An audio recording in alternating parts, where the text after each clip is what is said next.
So it doesn't have to be any one specific activity. In fact, when Dr. Gutstein was asked a lot years ago, when he used to do a lot of he used to travel quite a bit, used to do a lot of 2-day workshops all across the world.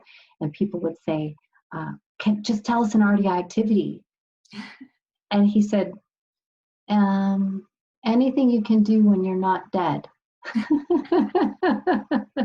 But it can be. He got a little bit concerned because it's actually a couple of his first books, solving the relationship puzzle for young children, and then there was one, solving the relationship puzzle for older teens and adults. There was 2 books, but they were primarily all about activities.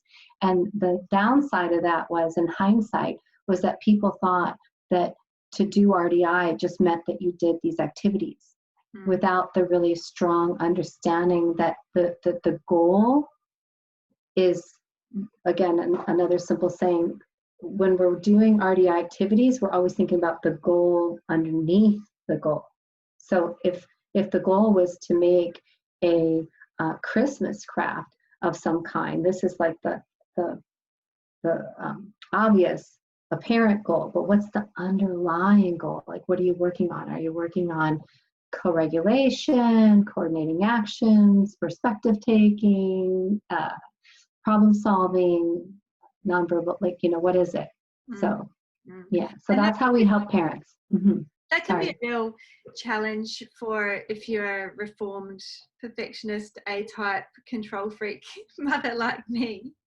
We in the beginning days where we were just going to our stock standard speech therapist, and I would say, okay, so how many hours a week should I be doing these activities with my child? Yes. Like literally at that stage, I was like, okay, so I'm on Tuesdays, from 10 till 2, we're going to sit down and do these, and then so to move into this whole other world of where it's gray area and it's not necessarily completely structured, and it's not, you do this and you do A, B, C, and then you get the outcome of Z, Yes. Being in this world of,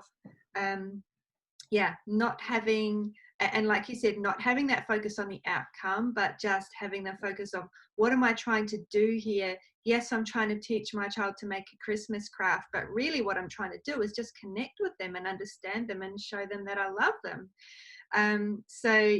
It's a whole nother world from being in that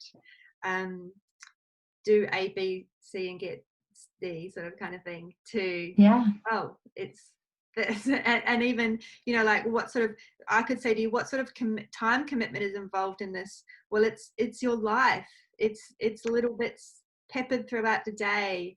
It's how how he gets off the school bus.